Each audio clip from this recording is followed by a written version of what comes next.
اهلا وسهلا المشاهدين، كي دايرين؟ لاباس عليكم؟ نتمنى تكونوا بخير وعلى خير ويلقاكم هذا الفيديو في احسن الاحوال. كيف العاده ما تنسونيش فضلا منكم تشتركوا في القناه، ديروا لايك للفيديو، وشكرا لكم على حسن المشاهده. وندخلوا في تفاصيل الفيديو.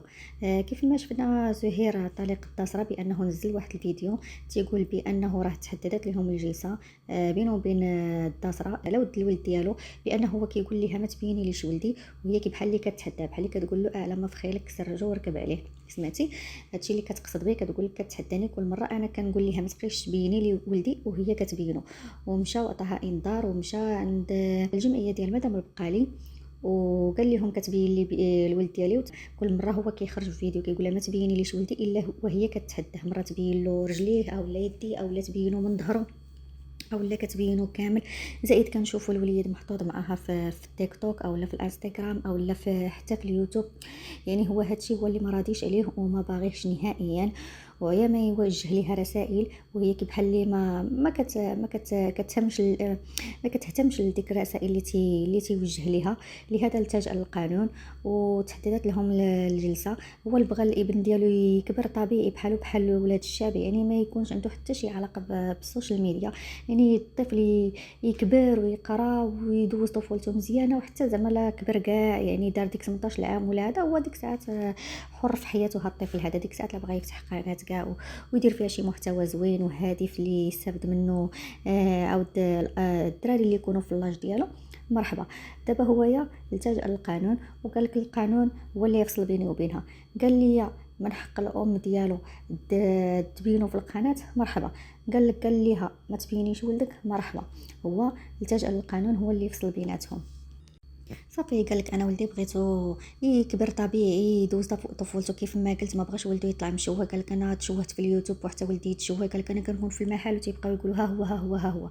وفعلا كنشوفوا الطريق ديال التسرة راه تشوه معها بزاف، لا في اليوتيوب لا في التيك توك لا في جميع المواقع ديال التواصل الاجتماعي تشوه. قال لك كيكون جالس في المحل او لا برا تيبقاو ينعتوا فيه ها هو ها هو ها هو. كذلك ولده ما بغاش يطلع مشوه، يعني يبقى معروف حتى هو، يبقاو ينعتوه الناس بها هو ها هو ها هو. ترى بانه خرج معها صريح كيقول لها ولدي ما بغيتوش يبان نهائيا. واحد النهار الدسرة دارت لايف في الطوموبيل وولدها دايره اللور، وكدايره لايف وكتهضر مع الناس في اللايف ديالها. ولدها اللور كيبكي وهي كاع مدايه فيه، غاده كتسوق ودايره اللايف وولدها راه تيبكي تيبكي تيبكي كاع مداتها به. كيف ما كنشوفوا عاوتاني هذا الوليد باقي صغير، يلاه عنده 3 شهور وهي محيده ليه البزوله كاع ما كيرضع، كتعطيه داك الحليب نان كي كنشوفوا دائما شاريه الوطاسه ديال نان كتعطيه الحليب.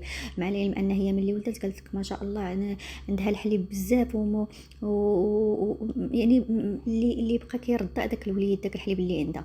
واخا هكاك هي دات ليه البزوله وكتعطيه هذا الحليب ديال الصيدليه. علاش راه الطفل ملي تيكون صغير تيحتاج لداك الحليب ديال الام ديالو حسن ليه من ديال الصيدليه نهائيا. هي بالعكس حيدات ليه باش تلقى راحتها وبزاف ديال الحوايج. وكنشوفوا بان داك الوليد كتستغلو دائما، ها هي مبيناه. هنا سهير كنشوفوا في هذا الفيديو هذا صافي بين بانه بغى ياخذ الحق ديالو والحق ديال ولده، وعادي يتابعها قانونيا.